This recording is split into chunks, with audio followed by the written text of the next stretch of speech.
आज हामी संविधान, व्यवस्था र प्रणाली जोगाइरहेका छौँ कि आफ्ना मान्छेहरू जोगाइरहेका छौँ? छातीमा हात राखेर सोच्नुपर्ने बेला आएको छ। यदि हामी प्रणाली जोगाइरहेका हुने थियौँ भने हामीलाई साँच्चै नै संविधान, मुलुक, जनताको चिन्ता हुन्थ्यो भने जेलमा बसेका मान्छेलाई कसरी छुटाउने, अनुसन्धानमा आफ्ना मान्छेलाई कसरी बचाउने भन्ने कुराको चिन्ता हुने थिएन। हामीलाई व्यवस्था जोगाउनु छैन, आफ्ना मान्छे जोगाउनु छ। काम गर्ने तरिका नबदलिकन फरक परिणाम आउँदैन। उही काम गरेर फरक परिणामको अपेक्षा गर्ने कुरा केवल मूर्खता मात्रै हुन्छ। त्यसको सुरुवात स्वयं प्रधानमन्त्रीबाट गरिनुपर्छ। नागरिकहरूको बिचमा अर्को भएको ठुलो आक्रोशको विषय भनेको सुशासनको विषय हो। सुशासनको सन्दर्भमा हाम्रा संवैधानिक निकायहरूले अत्यन्त पारदर्शी ढङ्गले नै काम गर्ने हो। मात्र यति भन्छु सभामुख महोदय, यो व्यवस्था अरूबाट कहिल्यै खतरामा पर्दैन। परिहाले, जोगाउने जनता छन्। मलाई चिन्ता छ कतै तपाईहरूकै कारण त यो व्यवस्था खतरामा पर्ने त होइन, किनकि तपाईहरूमा सत्ता बाहेक नागरिक बारे सोच्ने सोच कतै पनि देखिएको छैन। सजिलैसँग हामी एकअर्कालाई आरोप प्रत्यारोप लगाउँछौँ, तर अलिकति गहिरेर हामीले हेऱ्यौँ भनेदेखि भने हामी सबै सरकारमा बसेका छौँ। कतिपय जुन सडकको बारेमा आज हामी त्यहाँ बसेर चर्चा गरिरहेका हुन्छौँ, प्रश्न गरिरहेका हुन्छौँ, ती कतिपय सडक त आफैले सुरुवात गरेका सडकहरू छन्, आफैले शिलान्यास गरेका सडकहरू छन्। हामी प्रदेशको सरकारको सन्दर्भमा हेऱ्यौँ, स्थानीय सरकारको सन्दर्भमा हेऱ्यौँ, र कतिपय म त सरकारमा थिएन भन्ने कुनै दलले हेर्ने हो भने पनि आफै भित्र एकचोटि हेऱ्यो भनेदेखि भने कुनै बेलामा तिनै पूर्वाधारहरू बनाउने निकायको नेतृत्व गरेका साथीहरू त्यहीँ वरिपरि प्रशस्त भेटिन्छ। यसको अर्थ यो कुनै एउटा व्यक्तिको, कुनै एउटा दलको, कुनै एउटा सरकारको र कुनै एउटा समयको मात्र होइन, हामी सबैको सामूहिक असफलता हो। हामी हाम्रो पूर्वाधार समयमा बनाउन सकिरहेका छैनौँ। पीडितलाई न्याय दिने शान्ति प्रक्रियामा चाहिँ केले रोक्यो तपाईहरूलाई? कसले रोक्यो? कहाँ रोकियो? हामी नयाँ दलले? ल बताउनुहोस्। अन्तर्राष्ट्रिय मान्यताअनुसार, मानवाधिकारका सिद्धान्तअनुसार पीडितलाई मध्यनजर राखेर यसलाई टुङ्ग्याउनमा कसैले पनि रोकेको छैन। रोकेको छ त यहाँहरूकै नियतले त्यस निर्देशन दिनका निम्ति हतारो गरेका छौँ। कतिपय सन्दर्भमा आरोप प्रत्यारोप पनि गरेका छौँ। कतिपय सन्दर्भमा प्रक्रिया मिचिएको र अपारदर्शी भएको भन्ने विषयहरू पनि सँगसँगै उठेर आएको छ। यो सबै कुराले संसदीय समितिको विश्वसनीयता घटाउँछ।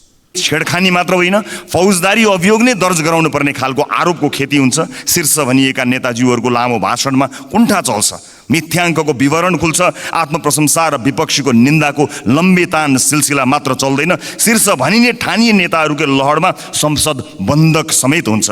संसदलाई नागरिकको आवाज मुखरित गर्ने थलो बनाउनै सकेका छैनौँ हामीले। र अर्कोतिर विधायकीय कामको गति र मति हेर्ने हो भने झन् टिठ लाग्दो अवस्था छ। सामान्य सभामुख महोदय, समय कम छ, भन्नुपर्ने कुराहरू धेरै छन्। म यसलाई समेट्ने कोसिस गर्दछु। सबभन्दा पहिला रोस्टममा लामो राजनीतिक इतिहास भएका माननीय सांसदहरू, नेताहरूले यो देशको व्यवस्थाको, संविधानको अत्यन्त धेरै चिन्ता गरेको देखियो। यसलाई जोगाउनुपर्छ, यसलाई चाहिँ यो गुम्छ कि भनेर असाध्यै धेरै चिन्ता गरेको देखियो। तर म यहाँ एउटा कुरा स्पष्ट पार्न चाहन्छु के यो व्यवस्था, यो संविधान अरू कसैका कारणले खतरामा छ कि तपाईँ हाम्रै चरित्र, तपाईँ हाम्रै व्यवहारका कारणले खतरामा छ? यो कुरा छुट्याउन जरुरी छ। हामीले व्यवस्था जोगाउनलाई प्राथमिकता दिएको भए आज यो चिन्ता गर्नुपर्ने अवस्था आउने थिएन। आज हामी संविधान, व्यवस्था र प्रणाली जोगाइरहेका छौँ कि आफ्ना मान्छेहरू जोगाइरहेका छौँ? छातीमा हात राखेर सोच्नुपर्ने बेला आएको छ। यदि हामी प्रणाली जोगाइरहेका हुने थियौँ भने हामीलाई साँच्चै नै संविधान, मुलुक, जनताको चिन्ता हुन्थ्यो भने जेलमा बसेका मान्छेलाई कसरी छुटाउने, अनुसन्धानमा आफ्ना मान्छेलाई कसरी बचाउने भन्ने कुराको चिन्ता हुने थिएन। हामीलाई व्यवस्था जोगाउनु छैन, आफ्ना मान्छे जोगाउनु छ। निर्ममतापूर्वक मैले एउटा मात्र कानुन पास गरेर बिदा हुँदै गरेको संसदको अन्तिम दिनमा तितो बोल्नै पर्ने भयो। यो दुःखद कुरा हो। शान्ति प्रक्रियाको कुराहरू चल्यो। सरकार बनाउने बेलामा हिजो दुश्मन भनिएका दलहरू बिना कन्डिसन, बिना शर्त एक ठाउँमा उभिएको हामीले देखेका छौँ। कोशीकै उदाहरण दिँदा त सबै दल एकै ठाउँमा उभिएका छन्, महागठबन्धन भएको छ। आफ्नो सत्ता स्वार्थका लागि मिल्न सक्नुहुने पीडितलाई न्याय दिने शान्ति प्रक्रियामा चाहिँ केले रोक्यो तपाईँहरूलाई? कसले रोक्यो? कहाँ रोकियो? हामी नयाँ दलले ल बताउनुहोस्। अन्तर्राष्ट्रिय मान्यता अनुसार, मानवाधिकारका सिद्धान्त अनुसार पीडितलाई मध्यनजर राखेर यसलाई टुङ्ग्याउनमा कसैले पनि रोकेको छैन। रोकेको छ त यहाँहरूकै नियतले त्यसलाई सफा गर्नुहोस्। हामी नयाँ दलका रूपमा सदनमा आएका छौँ। हामी प्रक्रियागत रूपमा पीडितका पक्षमा रहेर यसलाई टुङ्ग्याउने कुरामा कहाँ सघाउनुपर्छ हामी तयार छौँ, यो कुरा स्पष्ट गर्न चाहन्छु। आरती शाह 140 दिनदेखि न्याय मागिरहेकी छिन्। तर यहाँहरू कसलाई न्याय दिन खोजिरहनु भएको छ? अपराधीलाई न्याय दिन खोजिरहनु भएको छ, त्यो पनि संविधान दिवसको दिनमा। कहाँ गएर व्यवस्थामा सङ्कट पैदा भएको छ यो कुरा जान्न जरुरी छ। सम्मानित सभामुख महोदय, मैले दुःखका साथ भन्नै पर्ने हुन्छ, आफ्नो निर्वाचन क्षेत्रको 2-4 किलोमिटर बाटो पिच गर्न पाएपछि चुनाव जितिन्छ भन्ने एउटा लोभ र प्रक्रियामा हामीले यो देशको 150 वर्षको लागि बाटो बनाउने जुन जिम्मेवारी सांसदको पाएका थियौँ त्यो नै भुल्यौँ। खालि राजनीति एउटा चुनावबाट अर्को चुनावका लागि मात्र केन्द्रित भयो। त्यसो हुँदैन थियो भने यो लज्जास्पद अवस्था सृजना हुँदैन थियो। मात्र एउटा कानुन पास गरेर हामीले यति धेरै सांसदहरू सहभागी भएर यो अधिवेशनलाई अन्त्य गर्दैछौँ। देशको 150-200 वर्षको बाटो कोर्नका लागि जनताले पठाएका हामी आफ्नो क्षेत्रमा आफ्नो सरकारलाई प्रभावित पारेर आफ्नो क्षेत्रमा बजेट पार्नका लागि दौडेर सन्तुष्ट हुने भयौँ। त्यसकारणले मुलुक यो अवस्थामा आयो। मैले यो भन्नै पर्ने हुन्छ। सम्मानित सभामुख महोदय, वैशाख 24, 2080 सुरु भएको सङ्घीय संसदको बजेट अधिवेशन यसको अन्त्य हुँदैछ र 180 दिन बिचमा हामीले प्रतिनिधि सभाको 65 बैठकका लागि 61 दिन खर्चिएका छौँ र आज बाहेक 259 घण्टा 55 मिनट बैठक बसेका छौँ। यो समयको मात्र कुरा भयो। संसद चलेको दिन बैठकका लागि मात्र न्यूनतम 10 लाख खर्च हुन्छ भन्ने सुनेको छु र यस हिसाबले दोस्रो अधिवेशनमा 61 दिनका लागि न्यूनतम 6 करोड 10 लाख खर्च भएको छ।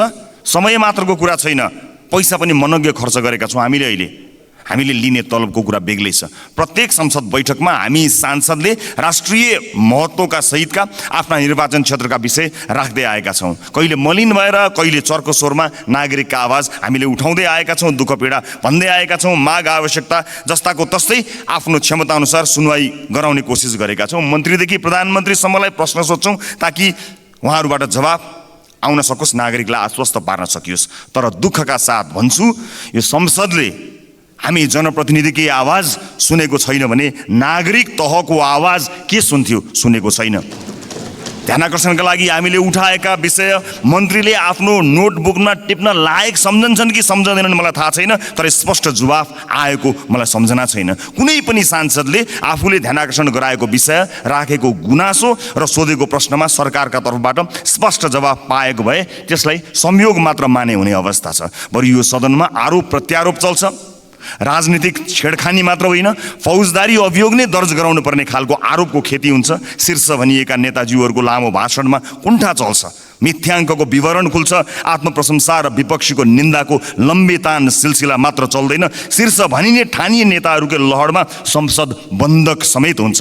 संसदलाई नागरिकको आवाज मुखरित गर्ने थलो बनाउनै सकेका छैनौँ हामीले, र अर्कोतिर विधायकीय कामको गति र मति हेर्ने हो भने झन् टिठ लाग्दो अवस्था छ। सभामुख महोदय, 79 पुस 28 गते राष्ट्रिय सभा सदस्य विमला राई पौडेलले उहाँको नेतृत्वमा गठित र उहाँ परराष्ट्र मन्त्री भएपछि अनिता देवकोटाले उहाँको नेतृत्वले गरेको उपसमितिले जेठ 25 गते बुझाएको प्रतिवेदनलाई हेर्ने हो भने त्यसअनुसार संविधान लागू गर्न आधारभूत रूपमा कम्तीमा 180 वटा कानुन बनाउनु पर्नेछ। सङ्घीय संसदले मात्रै 150 वटा कानुन तर्जुमा गर्नुपर्ने अवस्था रहेको छ र त्यसमध्ये 40 वटा चाहिँ तत्कालै हामीले बनाउनु पर्ने देखिएको छ। यसबाहेक संविधानको अनुसूचीमा उल्लेखित एकल वा साझा अधिकार सूचीका थप कानुन समेत बनाउनु पर्नेछ र प्रणाली कार्यान्वयनका लागि मात्रै आधारभूत मानिएका सङ्घीय निजामती सेवा, सङ्घीय शिक्षा, सङ्घीय प्रहरी, जनस्वास्थ्य, कानुनी सहायता लगायत ऐन तत्काल बनाउनु पर्ने भनेर किटान गरिएको छ।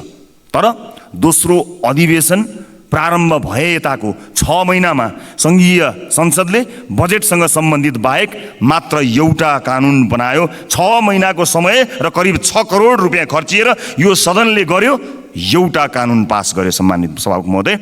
योभन्दा धेरै प्रभावकारी म टेलिभिजन सञ्चारकर्मी हुँदा हुने गर्दथेँ। नागरिकका समस्याहरू सुल्झाउने काममा योभन्दा धेरै प्रभावकारी काम गरेको मलाई सम्झना आउँछ।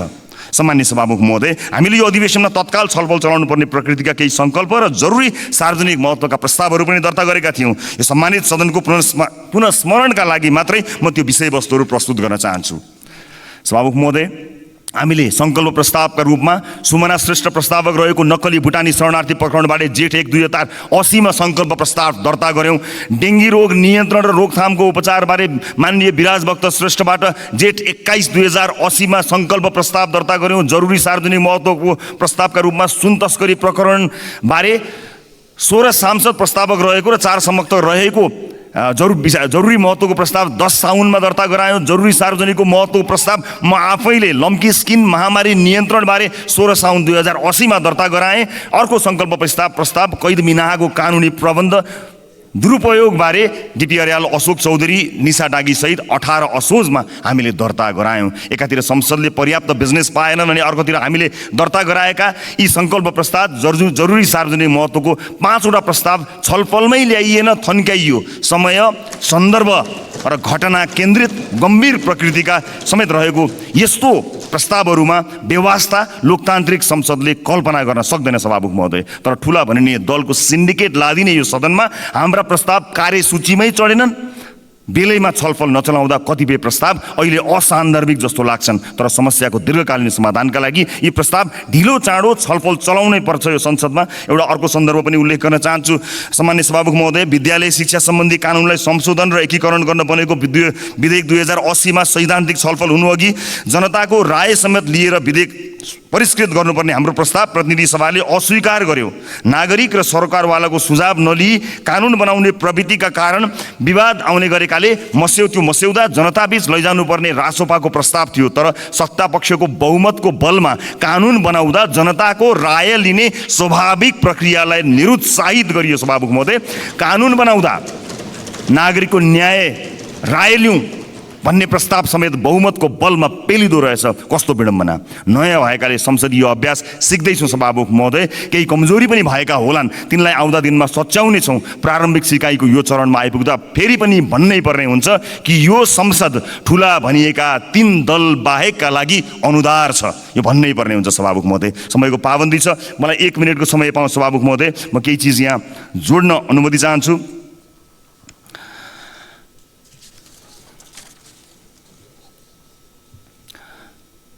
सभामुख महोदय, इजरायलको दक्षिण क्षेत्रमा किबुज आलिमिमबाट बेपत्ता भएका कञ्चनपुरका विद्यार्थी विपिन जोशीलाई पेलेस्टिनी विद्रोही समूह हमासले नियन्त्रणमा लिएको इजरायल सरकारले पुष्टि गरेको खबर आएको छ। हमासले बन्धक बनाएका मध्ये 5 जनाको रिहाई छ र विपिन सहित विभिन्न देशका 122 जना अझै बन्धक रहेको बताइन्छ। विपिनको सकुशल उद्धारका लागि कतार मार्फत कूटनीतिक पहल गर्नुपर्ने आएको छ। यसतर्फ सरकारको गम्भीर ध्यान आकर्षण गराउन चाहन्छु। नेपाल भ्रमणका लागि संयुक्त राष्ट्रसङ्घका महासचिव एन्टोनियो गुटेरेस प्रति आभार व्यक्त गर्दछु। प्रतिकूलता जस्तो देखिएको समयमा पनि नेपाल आएर उहाँले कारक नभए पनि जलवायु प्रदूषणका लागि हामीमा पर्न थालेको असरबारे विश्व जगतलाई ध्यान आकर्षण गराउनु भएको छ। हिमालय क्षेत्रबाट उहाँले दिनुभएको सन्देशलाई पक्कै पनि विश्वले गम्भीर रूपमा लिनेछ भन्ने कुरामा विश्वस्त हुन चाहन्छु। र अन्त्यमा सभामुख महोदय, पुराना भनिएका दलहरूप्रतिका केही कुराहरू मैले यहाँ राख्नै पर्ने थियो। तर आफूप्रतिको असन्तुष्टि लुकाउन व्यवस्था नै खतरामा परेको र त्यसको जवाफ एक भएर दिने भन्ने समेत अभिव्यक्ति सुन्न थालिएको छ। तर जवाफ दिने चाहिँ कसलाई सभामुख महोदय? नागरिकलाई। अनि के भनेर जवाफ दिने सभामुख महोदय? हामीले सकेनौँ भनेर जवाफ दिने कि बाँडीचुँडी खाँदै हामी गर्छौँ भनेर जवाफ दिने कि कोही नभएको जात्रा हाँडी गाउँमा भने जस्तै व्यवस्था नै खतरामा पर्यो भनेर प्रधानमन्त्रीले नै नेतृत्व गरेर दल सडकमा ओर्लिने हो कि क्या हो भन्ने कुरा पनि देख्दै आएको छ। यसबारे धेरै टिप्पणी गर्नु छैन, मात्र यति भन्छु सभामुख महोदय, यो व्यवस्था अरूबाट कहिल्यै खतरामा पर्दैन। परिहाले जोगाउने जनता छन्। मलाई चिन्ता छ कतै तपाईहरूकै कारण त यो व्यवस्था खतरामा पर्ने त होइन, किनकि तपाईहरूमा सत्ता बाहेक नागरिक बारे सोच्ने सोच कतै पनि देखिएको छैन। परिवर्तन जोगाउनका लागि, लोकतन्त्र जोगाउनका लागि भन्नुभएको छ। कसलाई जोगाउनका लागि लाग्नु भएको छ? बुबा पुस्ताले देशमा सुनौलो बिहानी ल्याउँछु भनेर जेल नेल भोगेका थिए। छोरा छोरी पुस्ता सुन भित्र्याउनका लागि जेल नेल जाँदैछन्। लोकतन्त्र यसरी जोगिँदैन, गम्भीर हुनुपर्नेछ। लोकतन्त्रका आधारभूत सिद्धान्त र मान्यताहरूमा केन्द्रित रहेर प्रतिबद्ध हुनुपर्नेछ। यो सरकारले कतिवटा हाइवे बनायो, कतिवटा बाटाघाटा बनायो, कतिवटा विश्वविद्यालय बनायो, ठुला आयोजना कतिवटा सम्पन्न भयो, त्यसलाई आधार मानेर समर्थन र विरोध गर्नुपर्ने हुन्छ। म सरकारमा रहेका दलहरूलाई सत्ता जोगाउन सरकारलाई समर्थन र समर्थन फिर्ताको होइन, सरकारले कतिवटा आयोजना भनेको समयमा सम्पन्न गर्यो, कतिवटा कामहरू सम्पन्न गर्यो, त्यसका आधारमा समर्थन या विरोध गर्नको निमित्त हार्दिक अनुरोध गर्न चाहन्छु। र विदेश भ्रमणमा हाम्रो इज्जत बढ्यो भन्ने प्रतिक्रिया आएकोमा एउटा कुरा स्पष्ट पार्न चाहन्छु। देशको इज्जत त बढ्यो होला, तर इकोनोमी बढ्न सकेको छैन। इकोनोमीको रूपमा दुई छिमेकी राष्ट्रहरूले यति ठुलो प्रगति गरिसक्दा पनि आज छातीमा हात राखेर भन्नुहोस्, विदेशी दूतावासमा तपाईँ देशको योजना लिएर जानुभएको छ कि आफन्तको लागि, आफ्ना छोराछोरीहरूको लागि स्कलरसिपको योजना बोकेर जानुभएको छ? देशको नेतृत्व दुई छिमेकी देशहरूसँग आर्थिक उन्नतिको प्रस्ताव लिएर जान सकेको भए आज यति ठुलो उन्नति गरेका मुलुकहरूको छेउमा बसेर हामी यति धेरै हरेक सूचकाङ्कमा तल परेको गरिब देशमा बस्नुपर्ने थिएन। समयका लागि धेरै धेरै धन्यवाद दिन चाहन्छु सभामुख महोदय। र अन्त्यमा सहकारीहरूको समस्यालाई सामान्य रूपमा लिने हो भने धेरै मानिसहरूको बिल्लीबाट हुनेछ। कृपया यसलाई गम्भीरतापूर्वक लिइयोस्। सहकारी पीडित मानिसहरू सडकमा आएका छन्, यसलाई गम्भीरतापूर्वक लिएर समाधान गर्नतिर लागि सुनिरहेको छु। यसका सञ्चालकहरू राजनीतिक दलका आफन्त, परिवार र राजनीतिक दलले संरक्षण दिएका मानिसहरू धेरै छन्। त्यसकारणले सरकारले कदम चाल्न सकेको छैन भन्ने सुनिँदै आइएको छ। कृपया यसलाई गम्भीरतापूर्वक लिइयोस्। र अहिले आइपिओका नाममा पनि घाटा लागेका संस्थाहरूलाई बुकमा नाफा देखाएर नागरिकको पैसा ठग्ने काम सुरु भएको छ। समयमै यी विषयमा ध्यान दिइएन भने हामी अर्को एउटा ठुलो सङ्कटतर्फ पुग्नेछौँ। र जाँदा जाँदै अन्त्यमा यस संसदमा हामीलाई धेरै सिकाएर जानुहुने माननीय सुभाष नेवाङज्यूप्रति म श्रद्धाञ्जली अर्पण गर्न चाहन्छु। त्यसै गरी माननीय सहनाज रहमानप्रति पनि हार्दिक श्रद्धाञ्जली अभिव्यक्त गर्न चाहन्छु। र समय दिनुभएकोमा सम्माननीय सभामुख महोदयलाई धेरै धेरै धन्यवाद दिँदै आफ्ना भनाइ टुङ्ग्याउँछु। नमस्कार। खास गरिकन संविधान कार्यान्वयनसँग जोडिएका थुप्रै कानुनहरू बनाउनु बाँकी छन्। ती कानुनहरू बनाउनलाई संसदको यो अधिवेशनमा सांसदहरूलाई भ्याइ नभ्याइ हुन्छ भन्ने सरकारको बाचा छ। अर्थतन्त्रलाई चलायमान बनाउनका निम्ति पनि थुप्रै कानुनहरू परिमार्जन गर्नुपर्नेछ, कानुनहरू बनाउनु पर्नेछ। यी सन्दर्भमा पनि मैले काम गर्छु भनेर भनेको छ। संहिता कार्यान्वयन लगायतका विषयहरू पनि सरकारले प्राथमिकतामा राख्छु भनेर भनेको छ। हामी त्यसको प्रतीक्षा गरिरहेका छौँ। संसद स्वयं आफैले पनि अघिल्लो अधिवेशनभन्दा म अलिकति काम गर्ने तरिका बदल्छु भनेर हामीले अस्ति पहिलो दिनबाटै यो यात्रा सुरु गरेका छौँ। हामी अलिकति आफ्नो काम गर्ने तरिकालाई व्यवस्थित बनाउँछौँ। हामी एउटा कार्यतालिका बनाएर काम गर्छौँ। हाम्रो संसदीय समितिहरूलाई पनि हामी थप क्रियाशील बनाउँछौँ। हामी संसद समयमा चलाउँछौँ। हामी संसदबाट सरकारले ल्याएका कामहरू समयमा टुङ्ग्याउँछौँ भन्ने हाम्रो बाचा छ। त्यो बाचामा हामी सबै प्रतिबद्ध छौँ नै। संसदीय समितिहरूले पनि यही अनुरूप आफूलाई ढाल्नेछन् भन्ने हाम्रो अपेक्षा छ। संसदीय समितिहरूको विश्वसनीयताको प्रश्न पनि छ। कतिपय सन्दर्भमा हामीले निर्देशन दिनका निम्ति हतारो गरेका छौँ। कतिपय सन्दर्भमा आरोप प्रत्यारोप पनि गरेका छौँ। कतिपय सन्दर्भमा प्रक्रिया मिचिएको र अपारदर्शी भएको भन्ने विषयहरू पनि सँगसँगै उठेर आएको छ। यो सबै कुराले संसदीय समितिको विश्वसनीयता घटाउँछ। त्यो भनेको सिङ्गो संसदको विश्वसनीयता घटाउँछ। सरकार नयाँ ढङ्गले काम गर्छु भनिरहेको बेलामा व्यवस्थापिका संसदको नेतृत्व सम्माननीय सभामुखले व्यवस्थापिका संसदलाई फरक ढङ्गले चलाउँछु भनिरहेको बेलामा संसदीय समितिको नेतृत्व गर्ने हामी जो छौँ, हामी सबैले पनि हाम्रो संसदीय समितिलाई फरक ढङ्गले चलाउँछु भन्ने एउटा सङ्कल्प गर्नै पर्नेछ। हामीसँग विगतका अनुभवहरू छन्। कहिलेकाहीँ एउटै विषयलाई दुईटा तिनवटा संसदीय समितिहरूको क्षेत्राधिकार हो कि भनेर अलमल हुँदै गर्दा सँगै बसेर काम गरेका अनुभवहरू छन्। म क्षणमा स्वर्गीय रविन्द्र अधिकारीलाई सम्झिरहेको छु। जतिखेर उहाँ विकास समितिको सभापति हुनुहुन्थ्यो, म त्यो बेलामा कृषि जलस्रोत समितिको सभापतिको रूपमा काम गरिरहेको थिएँ। सम्माननीय स्वर्गीय सुशील कोइराला प्रधानमन्त्री हुनुहुन्थ्यो। कतिपय विषयहरूमा हामी सँगै एउटै समिति जस्तो बसेर सँगै काम गर्थ्यौँ, सरकारलाई बोलाउँथ्यौँ र त्यो बेलामा सरकारले पनि हाम्रो कुरालाई गम्भीरतापूर्वक लिन्थ्यो। आरोप प्रत्यारोप भन्दा फरक ढङ्गबाट पनि काम गर्ने ठाउँहरू छन् भन्ने सन्दर्भमा हामी सबैले सोच्नुपर्ने बेला आएको छ। यो अधिवेशनको दौरानमा संसदीय समितिले थुप्रै कामहरू गर्नुपर्नेछ, कानुनहरू बनाउनु पर्नेछ। कानुन बनाउने विषयका सन्दर्भमा पनि हामी आफैले पनि यो छोटो समयमा केही तितो अनुभवहरू गरेका छौँ। यी कुराहरूमा हामी सबै खुला हृदयले समीक्षा गर्न तयार छौँ भन्ने पनि म ठान्दछु। यही क्रममा हामी राजनीतिक दलहरू जो अहिले संसदभित्र छौँ, हामीले पनि आफ्नो काम गर्ने तरिका बदल्नु परेको छ। यो संसदको सबभन्दा ठुलो दल भएको हिसाबले नेपाली कांग्रेस यो सन्दर्भमा आफूलाई अझै बढी जिम्मेवारीका साथमा प्रस्तुत गर्नुपर्छ भन्ने ठान्दछ।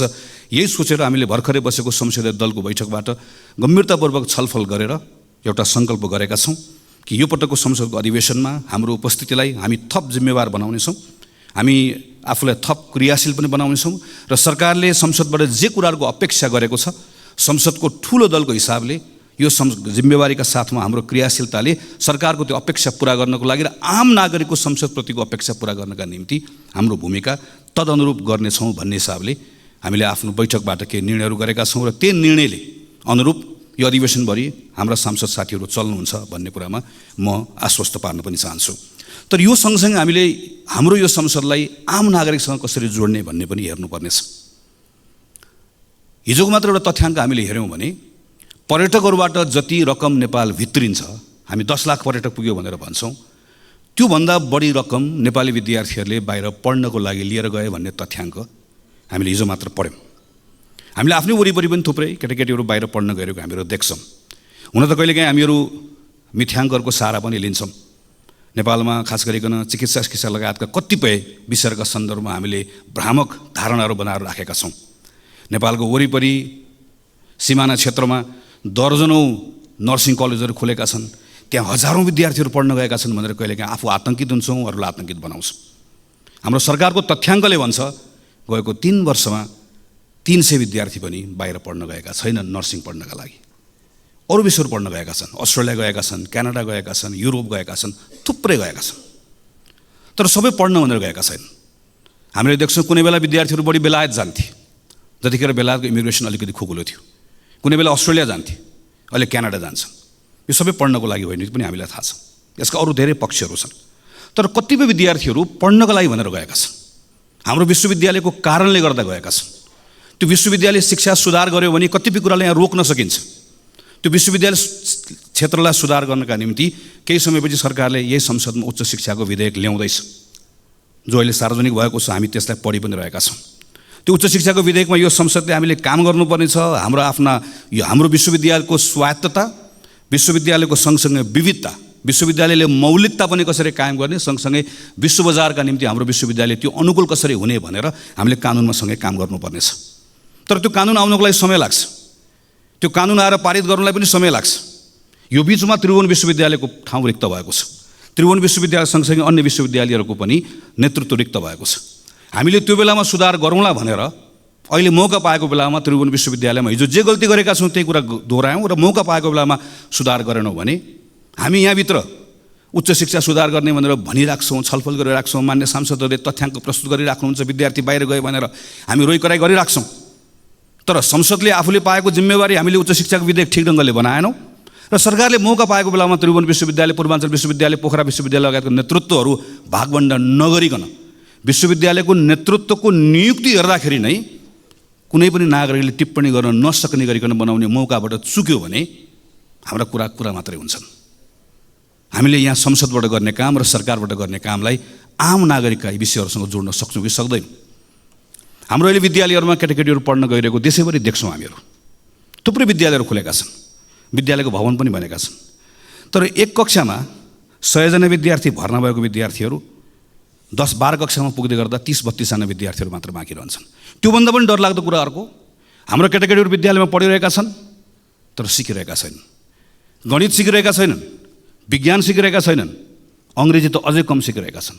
विज्ञान, गणित र अङ्ग्रेजी आएन भने अहिले हामी सूचना प्रविधिको जुन कुरा गरिरहेका छौँ, नलेज इकोनोमीको जुन कुरा गरिरहेका छौँ, नेपालले अघिल्लो पटक जुन हाम्रो ट्रेन छुट्यो भनिरहेका छौँ, अर्को पटक फेरि ट्रेन छुट्छ। 3 कक्षा 4 कक्षा पढ्ने बच्चालाई, 5 कक्षा 6 कक्षा पढ्ने बच्चालाई एकपटक हामीले हेऱ्यौँ भने ती केटाकेटी पढिरहेका छन् तर तिनले गणित, विज्ञान, अङ्ग्रेजी जानिरहेका छैनन् भने अबको 8-10 वर्षपछि, 5-7 वर्षपछि जब तिनीहरू 18-20 वर्षको हुन्छन् र हामीसँग ठुलो जनसङ्ख्या हाम्रो आफ्नो श्रमको बजारमा हामीसँग हुन्छ, तर अङ्ग्रेजी, गणित, विज्ञानको फाउन्डेसन नभएको केटाकेटीहरू भइसके पछाडि हामीले चाहेर पनि केही पनि गर्न सक्दैनौँ। हामी अर्को एउटा मौकाबाट फेरि चुक्छौँ। त्यसलाई जोगाउने हो भने हामीले अहिले काम गर्नुपर्ने 3, 4, 5, 6, 7, 8 विद्यालय शिक्षामा काम गर्नुपर्ने छ। संसदमा विधेयक आइरहेको छ। यो विधेयकलाई अहिले हामी आरोप प्रत्यारोप गर्ने वा लोक रिजाइका निम्ति हामीले आफूलाई प्रस्तुत गर्ने वा कसैको तुष्टिकरणका निम्ति वा आफ्नो राजनीतिक दलको कुनै एउटा आग्रहका निम्ति यसलाई हामी आफ्नो पोजिसनलाई प्रयोग गर्ने, वा हामीले यो बेलामा यो जिम्मेवारी पुरा गर्नका लागि हामीले अहिले विधेयकमा काम गर्ने हाम्रो अगाडि मौका छ, हाम्रो अगाडि प्रश्न छ। यही बिचमा विधेयक बन्दै गर्दा समय लाग्छ। तर यो बिचको समयमा सरकारले सँगसँगै यो स्कुल एजुकेसनभित्र स्थानीय सरकारहरू छन्, सरकार चलाउने गरेको पार्टी गठबन्धनकै पार्टीहरूको हामीले हेऱ्यौँ भनेदेखि पनि 2/3 बढी हाम्रा स्थानीय सरकारहरू छन्। प्रदेश सरकार 7 प्रदेशमा माथि प्रधानमन्त्रीलाई अनुकूल हुने गरिकन 7 प्रदेशका सरकारहरू छन्। त्यो प्रदेशले अहिले स्कुल एजुकेसनमा के काम गर्ने हो, त्यो स्थानीय सरकारले एजुकेसनमा के काम गर्ने हो, यो 1 वर्षको समय खेर कसरी नफाल्ने हो, यहाँनिर हामीले सोच्नुपर्नेछ। र हामीले सँगसँगै यहाँभित्रको पार्लियामेन्टमा आएको कानुनमा काम गर्नुपर्नेछ। यति जिम्मेवारी पुरा गऱ्यौँ भने, जसरी अघि मैले उच्च शिक्षाको कुराकानी गरेँ, हाम्रो विद्यालय शिक्षाको क्षेत्रमा केही न केही सुधार हुन्छ, कहीँ न कहीँ हामीहरू पुगिन्छ। यही संसदको यही रोस्टममा उभिएर अहिलेकै सम्माननीय प्रधानमन्त्री हुनुभएको बेलामा स्वास्थ्य बिमा सम्बन्धी कानुन यहीँ उभिएर पढेको म सम्झन्छु। स्वास्थ्य बिमा सम्बन्धी कानुन हामीले यहाँ प्रस्ताव गरेर यो संसदले पारित गर्दै गर्दा हामीले त्यही बेलामा एउटा परिकल्पना गरेका थियौँ कि प्रत्येक नेपालीलाई स्वास्थ्य बिमामा अनिवार्य रूपमा आबद्ध गरिनेछ र प्रत्येक नेपालीले त्यो स्वास्थ्य बिमा बापत आफ्नो आयको आधारमा योगदान गर्नुपर्नेछ। अहिलेको जस्तो अप्पर क्याप लगाएर 1 लाख दिने, 2 लाख दिने, 3 लाख दिने होइन। एउटा नेगेटिभ लिस्ट हुन्छ, त्यो लिस्टमा भएको त्यो सायद दाँतसँग जोडिएको कुरा होला वा अरू प्लास्टिक सर्जरीसँग जोडिएका कुरा होलान्।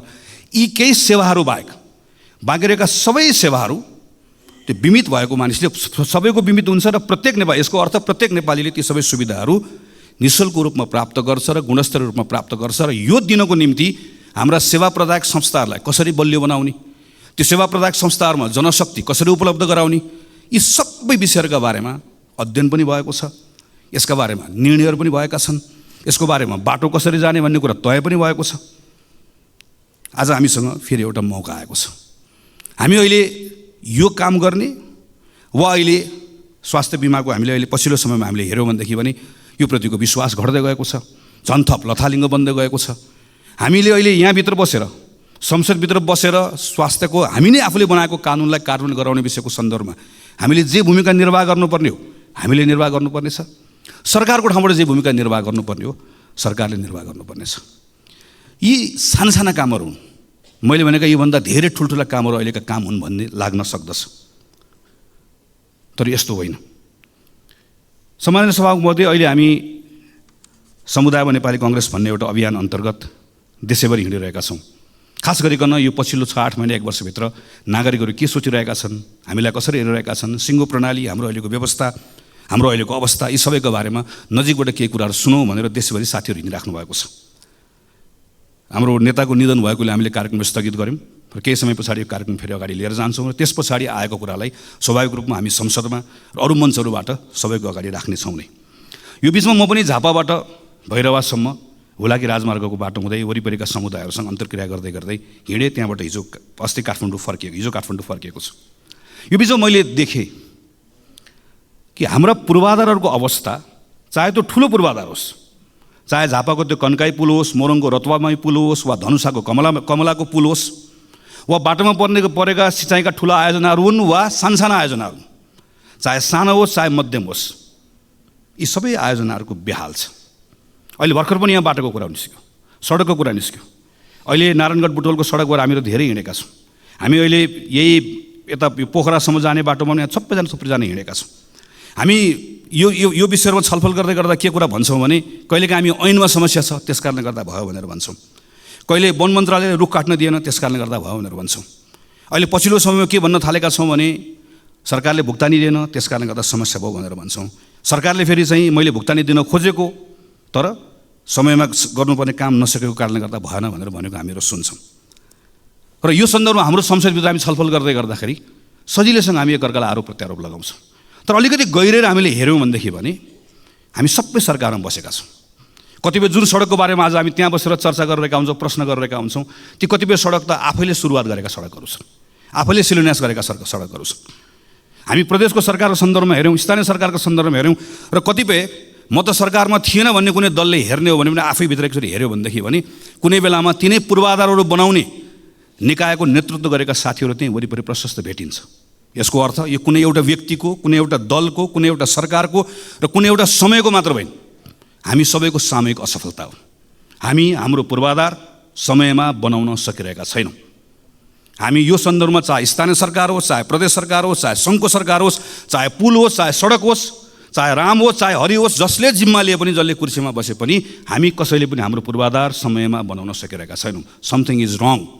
केही न केही कुरा ठिक भइरहेको छैन। त्यो ठिक गराउने कुराको सन्दर्भमा आज हामीसँग त्यो एउटा जिम्मेवारी छ, मौका पनि छ। हामीले कानुनलाई भनेका छौँ सार्वजनिक खरिद ऐनमा यो समस्या भयो भनेर भनेका छौँ, तर त्यही सार्वजनिक खरिद ऐनमा भएको व्यवस्थाको बारेमा जहाँ हामीहरू केवल कसले कति मूल्यमा बनाउने भन्ने आधारमा प्रतिस्पर्धा गर्छौँ, कसले कति मूल्यमा होइन, कसले कति समयमा बनाउने भन्ने आधारमा पनि प्रतिस्पर्धा गराउन सकिन्छ भन्ने व्यवस्था छ। यो व्यवस्था लागू गरौँ भनेर पटक पटक भनेको म स्मरण गर्छु, स्मरण गराउन पनि चाहन्छु। यस्ता कतिपय कानुनको व्यवस्थाहरू भएर पनि प्रयोग गरेका छन्। कानुनमा समस्या छ भने कानुन बदल्न सक्ने ताकत यो संसदसँग छ, किनकि हामी सबैले यो मार खेपिरहेका छौँ। अभ्यासमा समस्या छ भने अभ्यास बदल्ने पनि हामीसँग त्यो शक्ति बोकेर बसेका छौँ। यो कुनै रकेट साइन्सको कुरा होइन। हाम्रै साथीहरू नेपालभन्दा बाहिर गएर जिम्मेवारी लिएर जाँदै गर्दा पूर्वाधार समयमा बनेको छ। हाम्रै कामदारले गरेका छन्। हामी जसलाई ठेकेदार भनेर भन्छौँ त्यो पनि एउटा व्यवसाय हो, त्यो पनि एउटा जिम्मेवारी हो। तिनै मानिसहरू ठेकेदार भएर मिडल इस्टमा गएर, अहिले संयुक्त राज्य अमेरिकामा गएर, कतिपय ठाउँहरूमा गएर राम्रोसँग प्रतिस्पर्धा गरेर काम गरिरहेका छन्। तर हामीहरू यहाँ किन चुकिरहेका छौँ? किन हामीहरू यहाँ पूर्वाधार समय बनाउन सकिरहेका छौँ? किन कुनै पनि पूर्वाधार समय बनाउन सकिरहेका छौँ? किन कुनै पनि सरकारले, जोसुकै प्रधानमन्त्री होस्, जोसुकै मन्त्री होस्, किन बनिरहेको छैन? यो संसदले यो पटक यसका बारेमा राम्रोसँग छलफल गर्नुपर्नेछ। यसका बारेमा बसेर राम्रोसँग काम गर्नुपर्नेछ। संसदको के भूमिका हो संसदले गरौँ। संसदीय समितिले कतिपय कामहरू गर्नुपर्नेछ। सरकारले कतिपय जिम्मेवारी निर्वाह गर्नुपर्नेछ।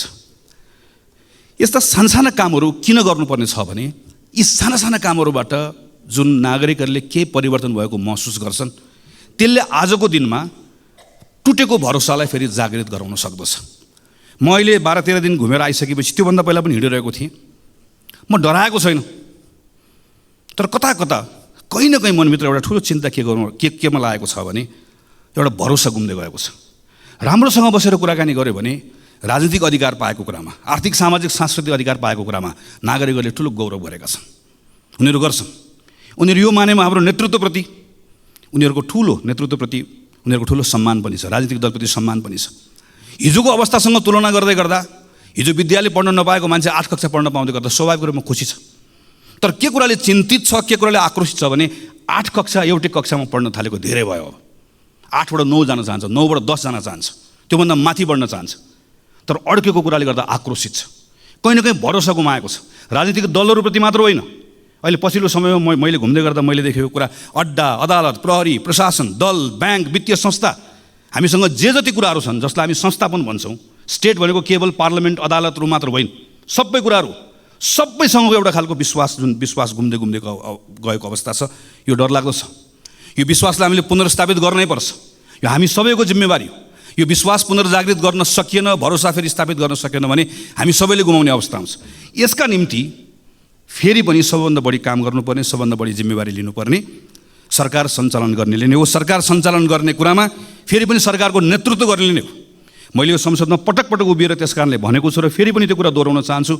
प्रधानमन्त्री नै हो, प्रधानमन्त्री लिडर हो, प्रधानमन्त्री क्याप्टेन हो। प्रधानमन्त्रीले सरकार सञ्चालन गर्दै गर्दा सबैलाई सँगै लिएर गएर अपेक्षित परिणाम दिन सक्दै गर्दा त्यसले एउटा विश्वास जागृत गराउन सक्छ। हामीले अस्ति मात्रै 1 वर्षको आफ्नै कार्यकालको समीक्षा गरेर प्रधानमन्त्रीले केही कुराहरू घोषणा गरेको सुन्यौँ। कतिपय कुराहरूको आत्मस्वीकारोक्ति छ, कतिपय कुराहरू भएका कमजोरीहरूलाई स्वीकार गर्नुभएको छ, कतिपय कुराहरूको सन्दर्भमा नयाँ गर्ने कुराहरूको बारेमा केही सङ्कल्प पनि गर्नुभएको छ। तर त्यही पुसबाट यहाँसम्म आइपुग्दै गर्दाका केही महिनाभित्रका गतिविधिहरू हामीले हेऱ्यौँ भनेदेखि भने प्रयासहरू गर्न खोजिएको छ, तर अझै पनि त्यहाँ ठिक ढङ्गबाट त्यसलाई त्यो लय पक्रिएको छैन भन्ने हामीले महसुस गरेका छौँ। मलखाद नपाएको कुरा यो संसदमा मैले गर्न थालेको 64-65 सालदेखि प्रत्येक वर्षको सिजन हुन्छ। हामी ठ्याक्क अब चैत वैशाखतिर आएपछि मलको बारेमा कुरा गर्छौँ। ठ्याक्क हामी असार आएपछि विपदको बारेमा, संसदको क्यालेन्डर बनाउँदै गर्दा मलको कुरा गर्ने, एसएलसीमा फेल भएको कुरा गर्ने भने क्यालेन्डर बनाइदिए पनि हुन्छ। कुन समयमा कुन महिनामा के को कुरा हुने भन्ने कुरा यसमा हामी गएको 10-12-15 वर्षदेखि लगातार त्यही विषयमा त्यो महिनामा ठ्याक्क कुरा गर्छौँ, त्यसलाई बिर्सन्छौँ, फेरि अर्कोचोटि आउँछ अर्को कुराकानी गर्छौँ। अहिले यस्ता लामो समयदेखि रोकिएका विषयहरूमा केही गर्नुपर्छ भनेर प्रधानमन्त्रीले छलफल गरेको हामीले देख्यौँ। तर छलफल गरिसके पछाडि आज छलफल भयो, मैले भनेको 10 दिनभित्रमा 15 दिनभित्रमा यति काम गर्ने भनेर निर्देशन दिएको पनि हामीले पढ्यौँ। योभन्दा अगाडिको प्रधानमन्त्रीले निर्देशन नदिएकोले अहिले मैले निर्देशन दिएकोले गर्दा हुन्छ भन्ने सोचबाट बाहिर निस्कनुपर्छ। निर्देशनले हाम्रो समस्याको समाधान गर्दैन। प्रधानमन्त्रीले निर्देशन दिएको देखेपछि मन्त्रीले पनि निर्देशन दिने हो, मन्त्रीले दिएको देखेपछि संसदीय समितिले पनि निर्देशन दिने हो, सबैले सबैलाई निर्देशन दिने मात्रै हो। स्थानीय सरकारहरूको हालत यही छ, प्रदेशको सरकारको हालत यही छ। त्यसैले यहाँभित्र हाम्रो समस्याको समाधान खोज्नका निम्ति अतिरिक्त पहल कदमी चाहिएको छ। त्यसैले म फेरि दोहोऱ्याएर भन्छु कि प्रधानमन्त्रीले त्यो सिंहदरबारभित्र प्रधानमन्त्रीको कुर्सीमा बसेर दिनको 10 देखि 5 बजेको समय, जसरी एउटा कुनै संस्थाको प्रमुखले जसले संस्थाको नेतृत्व गरेको हुन्छ, दिनको निश्चित समय आफूले दिएको जिम्मेवारी भन्दा बाहेक अरू कुनै जिम्मेवारीको बारेमा चिन्तन गर्दैन, सोच्दैन, त्यसैलाई प्राथमिकतामा राख्छ। नेपालको प्रधानमन्त्रीले पनि त्यसै गरिकन काम गर्नै पर्छ। त्यसपछि मात्रै त्यो उपलब्ध भएको समयको बिचमा गरिने छलफलले समस्या पनि देखाउँछ, समस्याको पहिचान पनि हुन्छ, समाधान कसरी खोज्ने भन्ने कुरा पनि जान्छ र त्यसैले हामीलाई टुङ्गोमा पनि पुर्याउँछ। काम गर्ने तरिका नबदलिकन फरक परिणाम आउँदैन। उही काम गरेर फरक परिणामको अपेक्षा गर्ने कुरा केवल मूर्खता मात्रै हुन्छ। त्यसको सुरुवात स्वयं प्रधानमन्त्रीबाट गरिनुपर्छ। नागरिकहरूको बिचमा अर्को भएको ठुलो आक्रोशको विषय भनेको सुशासनको विषय हो। सुशासनको सन्दर्भमा हाम्रा संवैधानिक निकायहरूले अत्यन्त पारदर्शी ढङ्गले नै काम गर्ने हो। यो सरकारको कुरा मात्र होइन, राज्यको अरूको निकायहरूको पनि त्यत्तिकै दायित्व छ। संविधानले सृजना गरेका संस्थाहरूले पारदर्शी ढङ्गले काम गर्नुपर्नेछ। उसको विश्वसनीयतामाथि पनि प्रश्नहरू उठेका छन्, ती विश्वसनीयताले काम गर्नुपर्नेछ। सम्मानित अदालतको पनि यसमा भूमिका छ, संसदीय समितिहरूको पनि भूमिका छ। तर फेरि पनि सबभन्दा ठुलो भूमिका सरकारकै छ। सरकारले सुशासनको सम्बन्धमा मैले काम गरेँ भनेर हुँदैन। सरकारले गरेको कामहरू नागरिकले महसुस गर्न पाउनुपर्छ। नागरिकहरू आफैले त्यो कुरालाई नजिकबाट निहालेर हेरेका हुन्छन्। सरकारले गरेको काममा कुनै पूर्वाग्रह नहोस्, तर सँगसँगै सरकारले गरेको काम सुशासनका निम्ति गरेका पहल कदमीहरू कतैबाट प्रभावित पनि नहोस्। प्रहरी, प्रशासन, अड्डा लगायतका कुराहरू कुनै खालका लोक रिझाइका निम्ति, कुनै स्टन्टबाजी गर्नका निम्ति, कुनै पत्र पत्रिकाको हेडलाइनमा आउनका निम्ति उसले कुनै पनि निर्णयहरू नगरोस् भन्ने कुराको स्वाभाविक रूपमा अपेक्षाहरू रहन्छ। यसो गर्दै गर्दा संसदको पनि पूर्ण रूपमा सरकारलाई साथ रहनुपर्छ। हाम्रो पनि डबल स्ट्यान्डर्ड हुनु हुँदैन। हामीले पनि घटना हेरेर, प्रकरण हेरेर आफ्ना निर्णय, आफ्ना मतहरू बनाउनु हुँदैन। जोसुकै होस्, जतिसुकै शक्तिशाली होस्, राजनीतिक शक्ति होस् कि आर्थिक शक्ति होस्, नेपालको सार्वजनिक जग्गा कसैले हडप्छ भने सजाय पाउनु पर्दैन, दण्ड पाउनु पर्दैन। जतिसुकै शक्तिशाली होस्, जुनसुकै पदमा बसेको होस्, हातमा ताकत होस्, कलम होस्, नागरिकता बनाउनलाई कृत्य गर्छ भने फलानु दलसँग जोडिएको छ, त्यस कारणले गर्दा कृत्य गरे पनि उसको कृत्य माफी हुन्छ, चल्छ। जतिसुकै शक्तिशाली होस्, जुनसुकै ताकत भएको होस्, आम नागरिकहरूले निक्षेप सङ्कलन गरेर जम्मा गरेको सहकारीमा ठगीको धन्दा चलाउँछ, ठगीको धन्दाको मतियार हुन्छ भने कानुनी कारबाहीको दायरामा आउनु पर्दैन, कानुनले कारबाही गर्नु पर्दैन। त्यसैले सुशासनको आजको दिनको मन्त्र बनेको कानुनको शासन, विधिको शासन, चाहे जग्गा मिच्ने होस्, जग्गा हडप्ने होस्, चाहे नागरिकताको कृत्य गर्ने होस्, चाहे सहकारीमा ठग्ने होस्, यताको होस् उताको होस्, जुनसुकै दलको होस्, दलभन्दा बाहिरको होस्, जतिसुकै शक्तिशाली होस्, कसैले पनि उन्मुक्ति पाउनुहुन्न। एउटा सर्वसाधारण नागरिकले, एउटा नेपाली नागरिकले जे गर्दा दण्ड पाउँछ भने शक्तिशालीलाई पनि त्यो कानुन त्यसरी नै लागू हुनुपर्छ। जुनसुकै अवस्थामा पनि, जुनसुकै अर्थमा पनि नेपाल सरकारले यो बाटो यसरी समात्दै गयो भने बल्ल एउटा विश्वासको वातावरण बनाउन सक्छ। अनि सँगसँगै राज्य भएको उपस्थितिको भरोसा दिलाउने कुरा, सुशासन सँगसँगै राज्यको उपस्थिति दिलाउने कुरा, केही विशिष्ट प्रकरणहरूका सन्दर्भमा मेरो राज्यले, मेरो सरकारले के गरिरहेको छ नागरिकले हेरिरहेको हुन्छ। हामी यो संसदमाबाट सुन्न चाहन्छौँ सम्माननीय प्रधानमन्त्रीकै मुखबाट जाजरकोट रुकुम भूकम्प पीडितहरूको अहिले अवस्था के छ भन्ने कुरा पत्र पत्रिकामा आउन छोडे भनेर तिनका बारेमा हामीले सोच्न छोड्यौँ, हामीले छलफल गर्न छाड्यौँ, राज्यले त्यसका बारेको संवेदनशीलता गुमायो भने राज्य हुनुको अर्थ हुँदैन। हामी विपिन जोशीका बारेको कुरा यहाँ बसेर थाहा पाउन चाहन्छौँ। हामी यो बेलामा रुसमा अलपत्र परेका नेपाली युवाहरू फर्काउनका निम्ति सरकारले गरेको प्रयास अपुग भयो, अपर्याप्त भयो। त्यसका निम्ति थप काम गर्नुपर्छ। ती जसरी लगेका हुन् त्यो लानेहरू एउटा एउटा ठगलाई छाड्नु पनि हुन्न, एउटा एउटाले दण्ड पनि पाउनुपर्छ, तर तिनका निम्ति सम्पूर्ण प्रयास लाउनुपर्छ। एउटा एउटा आमाको आँखामा बगेको आँसु पुछ्नका निम्ति राज्यले सम्पूर्ण ताकत लगाउनुपर्छ, अनि बल्ल राज्य भएको अनुभूति हुन्छ। सडक दुर्घटनामा मरेका मानिसहरूका बारेमा मर्छ, रिपोर्ट बन्छ, सहकारीबाट ठगिएका मानिसहरूका बारेमा रिपोर्ट बन्छ। ती सबै रिपोर्टहरू दराजमा गएर थन्किएर बसेका छन्। हामी हेर्न चाहन्छौँ यो अधिवेशनको दौरानमा सरकारले गरेको काम, अनि सरकारका मन्त्रीहरूले यहाँ उभिएर मैले यो रिपोर्ट पढेर यसको आधारमा यो 5वटा काम गरेँ भनेर त्यहाँ उभिएर हामी प्रश्न गर्न चाहन्छौँ, त्यहाँ उभिएर हामी सुझाव दिन चाहन्छौँ, त्यहाँ उभिएर परिणाम आएको हेर्न चाहन्छौँ। हामी सरकारलाई मद्दत गर्न चाहन्छौँ, किनकि आजको दिनको सरकारको कुरा मात्र होइन, सरकारमा बसेको कारणले गर्दा मात्र होइन। हामी यो बेलामा यतिखेर सानसाना कुराहरूको परिणामबाट नागरिकहरू खुसी भएको हेर्न चाहन्छौँ। झापादेखि यहाँसम्म आइपुग्दै गर्दा कतै जङ्गली हात्तीको कुरा छ, जसरी पहाडमा बस्ने साथीहरूले सधैँभरि बाँदरको कुरा गर्नुहुन्छ। माडीको किसानहरूले रातिको समयमा निकुञ्जभित्र गाडी कुद्ने व्यवस्था गर्नुहोस्। ठुरीको मानिसहरूले सामान्य मेरो त्यहाँभित्रको मेरो भन्सारको त्यहाँको स्तरोन्नति गरिदियो। काहीँ दुधको किसानको कुरा छ, काहीँ केराको किसानको कुरा छ। मैले खालि यति मात्र भन्न खोजेको यति साना कुराहरू छन् र यति डुएबल छन्, गर्न सकिने कुराहरू छन्। बसेर प्रधानमन्त्रीले मन्त्रीले एक ठाउँ बसेर यो कुरा गरौँ भनेर भन्दै गर्दा गर्न नसकिने कुराहरू छैनन्, असम्भव कुराहरू छैनन्, सम्भव कुराहरू छन्। स्रोत साधनले भ्याउने कुरा छ, नियम कानुनले दिएको कुरा छ, केवल इच्छा शक्ति चाहिएको छ। यी सानसाना कुराहरूबाट अहिले मैले शिक्षाको कुरा गरेँ, स्वास्थ्यको कुरा गरेँ। अब यही 5-6 महिना 6-7 महिनामा अहिले निराश भएको नागरिकले मेरो विद्यालयमा अलिकति सुधार देख्यो, विश्वविद्यालयको नियुक्ति सही ढङ्गले भएको देख्यो, ठगहरूलाई थुनिएको देख्यो, यता पूर्वाधारको कुरामा थोरै सुधार भएको देख्यो, सानसाना कुराहरू मात्र देख्यो भने त्यही नागरिकले फेरि राम्रो हुँदै गयो, राम्रो हुँदै जान थालेको छ, हिजोभन्दा आज राम्रो भयो भनेर भरोसा त्यहीँबाट जाग्न थाल्छ, त्यहीँबाट एउटा स्थिति बन्न थाल्छ। यसमा हामीले ध्यान दिनुपर्नेछ। र यसपछिको सबभन्दा महत्त्वपूर्ण विषय भनेको हाम्रो अर्थतन्त्रको विषय हो।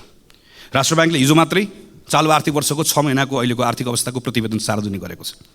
हाम्रो रेमिटेन्स, हाम्रो पर्यटकहरूको आगमन, हामीले अहिले प्राप्त गरेको ऋण, हाम्रो ग्रान्ट, फरेन डिरेक्ट इन्भेस्टमेन्ट, सबभन्दा ठुलो कुरा हाम्रो फरेन करेन्सीको रिजर्भ, सबैमा अत्यन्त सन्तोषजनक स्थिति देखिएको तथ्याङ्कले देखाउँछ। 6 महिनामा करिब 7 खरब 32 अरब रुपियाँ, 33 अरब रुपियाँ रेमिटेन्सबाट आएको छ।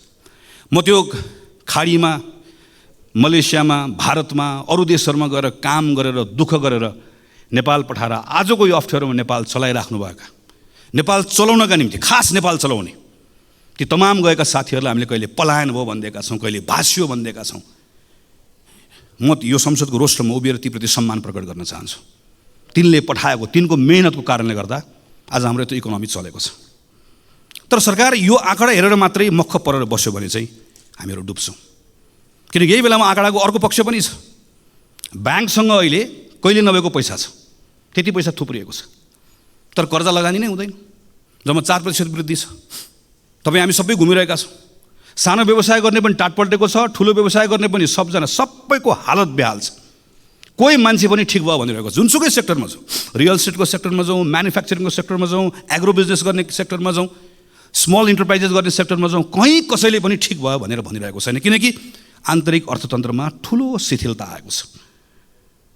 र यही बेलामा हामीले हेऱ्यौँ भने अहिले पनि सुन्ने समय मैले सुनिरहेको थिएँ, यति निरस हाम्रो अहिलेको अवस्था। हामीले यदि खास गरिकन पुँजीगत खर्च हामीले हेऱ्यौँ भने आज 6 महिना 24 दिन भयो यो आर्थिक वर्षको, पुँजीगत खर्च कति भएको छ भन्दा 19.21%, जबकि आजको मितिमा 50% कम्तीमा खर्च भइसक्नुपर्ने हाम्रो अवस्था हो।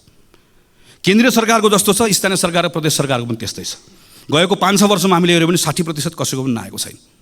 यो पुँजीगत खर्च हेर्दै गर्दा तथ्याङ्कको कुरा मात्र होइन, पुँजीगत खर्च कम भएको कारणले गर्दा आजको दिनमा हाम्रो यी सबै बाह्य सूचकहरू ठिक हुँदै गर्दा पनि हाम्रो आन्तरिक अर्थतन्त्र यति शिथिल हुनुको मुख्य कारण भनेकै हामीले गर्ने पुँजीगत खर्च गर्न नसकेको कारणले गर्दा। यसको यति धेरै ठुलो यसले एउटा साइकल बनाएको, यति इन्टरट्विन छ यो विषय, एउटा अर्कोसँग जोडिएको छ।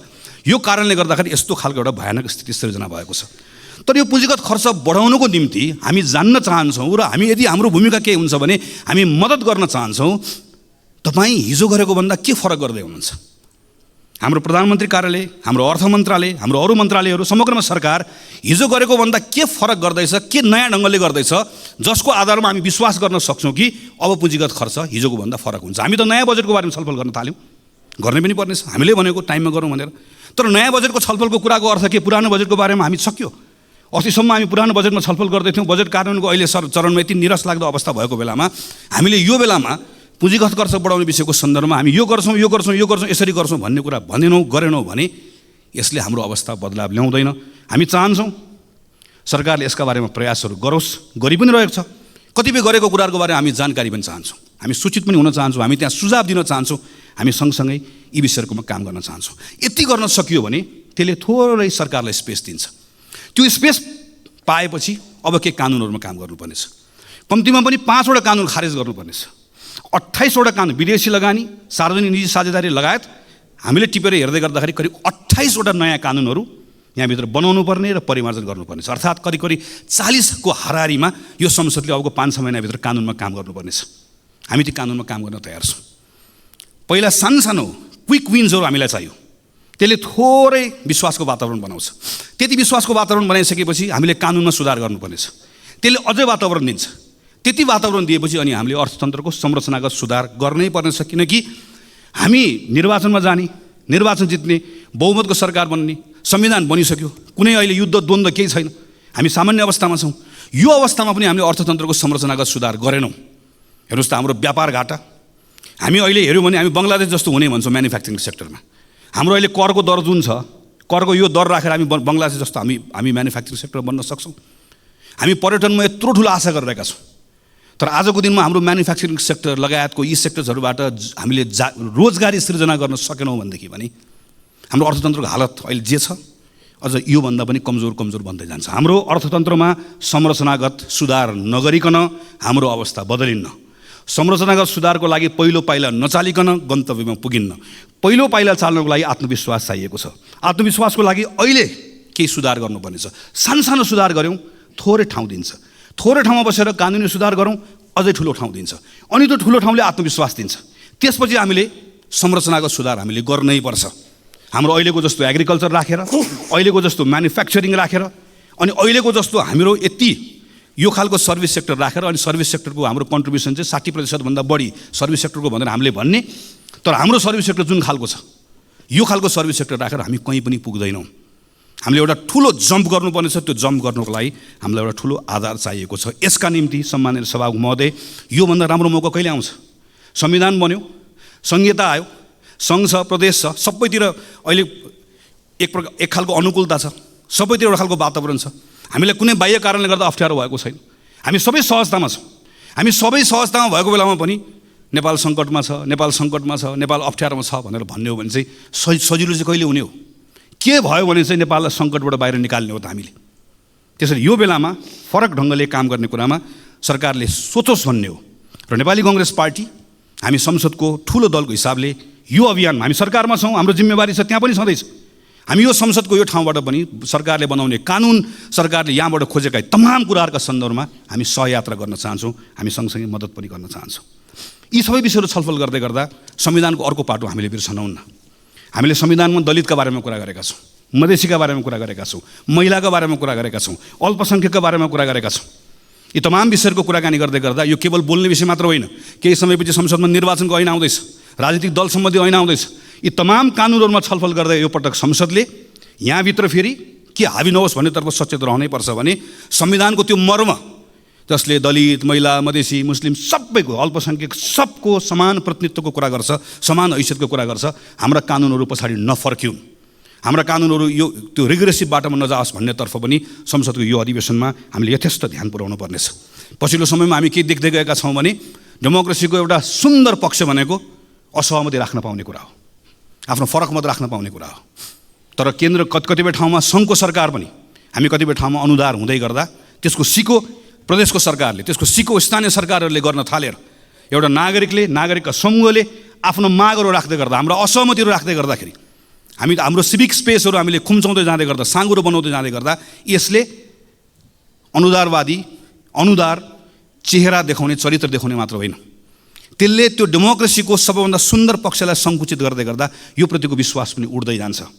यो तर्फ पनि सरकार सचेत रहनुपर्नेछ र संसद पनि सचेत रहनुपर्नेछ। हामीले पनि सरकारलाई यो सन्दर्भमा हामी यो त्यो नभनिकन उसलाई सचेत गराउनु पर्ने, उसलाई ख्याल गराउनु पर्नेछ कि डेमोक्रेसीमा यहाँ संसदभित्र मात्र होइन, संसदमा हामीले सरकारलाई औँला तेर्साउन पाएको जस्तै नागरिकले पनि रत्न पार्कमा बसेर सरकारलाई औँला तेर्साउन पाउनुपर्छ, चाहे त्यो स्थानीय सरकार होस्, चाहे त्यो सङ्घको सरकार होस्। त्यो स्पेस यदि खुम्चिँदै गयो, साँगुरो हुँदै गयो भने त्यो आक्रोश सिङ्गो प्रणालीले थेग्नुपर्ने अवस्था आउँछ, जुन हामीले थेग्न नसक्ने अवस्था बन्न सक्दछ। त्यसैले सम्माननीय सभामुख महोदय, नेपाली कङ्ग्रेस पार्टीको तर्फबाट हामी यो पटकको यो अधिवेशन यसपटक हामी हाम्रै माग, हामी सबैको माग रह्यो। हामी बजेटको प्री बजेट छलफल पनि अहिले गर्दैछौँ। यसलाई पनि हामी सार्थक बनाउन चाहन्छौँ, यो औपचारिकता मात्र नहोस् भन्ने चाहन्छौँ।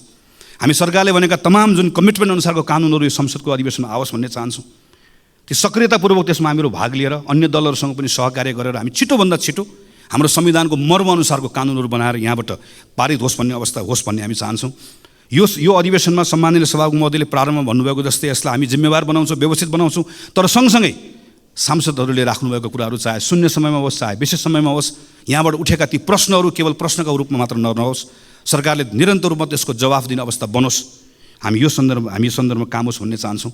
हामी यो बिचको समयमा यहाँभित्र दलहरूका बिचमा कैयन कुराहरू छन्, चाहे त्यो टिआरसीको कुरा होस् चाहे हाम्रो अन्तर्राष्ट्रिय सम्बन्धको कुरा होस्, कतिपय कुराहरूमा हामीले एउटा साझा धारणा बनाउनु पर्नेछ, समान धारणा बनाउनु पर्नेछ।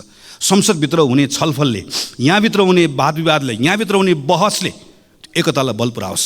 चाहे त्यो शान्ति प्रक्रिया टुङ्ग्याउने सन्दर्भमा होस्, चाहे त्यो हाम्रो अन्तर्राष्ट्रिय सम्बन्ध यो दल त्यो दल नबनिकन नेपालको अन्तर्राष्ट्रिय सम्बन्धलाई सबैले अन गर्ने हाम्रो आफ्नो अन्तर्राष्ट्रिय सम्बन्ध बनाउने कुराको सन्दर्भमा, चाहे अहिले अप्ठ्यारोमा परेका इकोनोमीका कतिपय कुरालाई सुधार गर्ने विषयका सन्दर्भमा हाम्रोभित्र हुने यहाँभित्रको छलफलले, प्रश्नले, वाद विवादले, यहाँभित्रको बहसले त्यसलाई बल पुऱ्याओस्।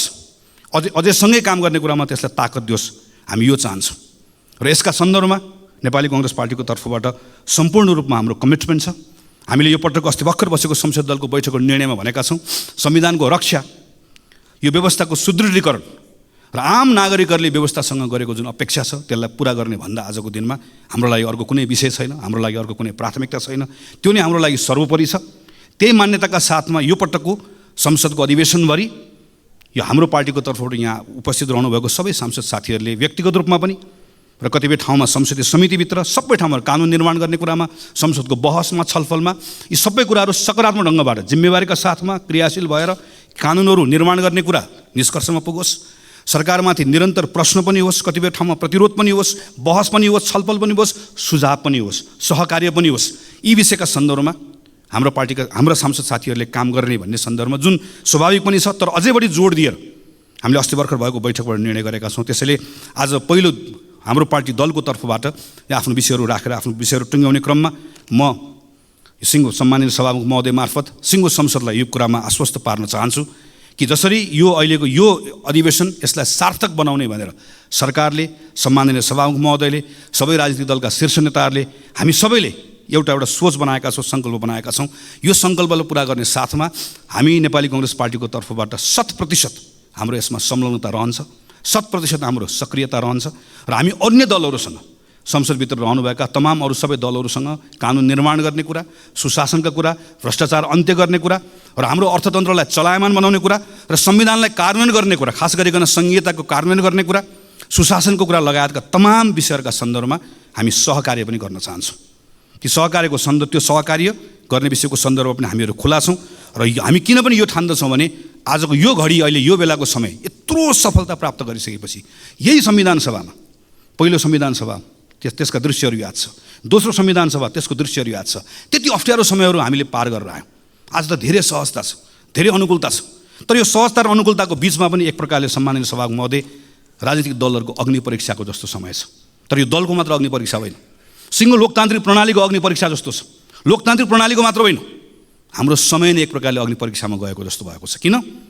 हामी अहिले चुक्यौँ भने त्यसबाट जे क्षति हुन्छ त्यो क्षतिको पूर्ति सानो समयले गर्न सकिन्न, सानो स्रोतले गर्न सकिन्न। हामीसँग चुक्ने सुविधा छैन। हामीले यो पटक हामी सबैले आफ्नो ठाउँबाट आफ्नो भूमिका निर्वाह गऱ्यौँ भने हामी त्यो चुकाइमा पर्दैनौँ। त्यसका निम्ति संसदको अधिवेशन सार्थक होस्, हामी हाम्रो ठाउँबाट आफ्नो जिम्मेवारी निर्वाह गर्छौँ। हामी सबै आफ्नो जिम्मेवारी निर्वाह गर्ने कुरामा त्यही बाटोमा अगाडि बढौँ भन्ने हाम्रो शुभेच्छा राख्दै, शुभकामना राख्दै मेरो आफ्नो कुरा टुङ्ग्याउँछु। धन्यवाद, नमस्कार, जय नेपाल।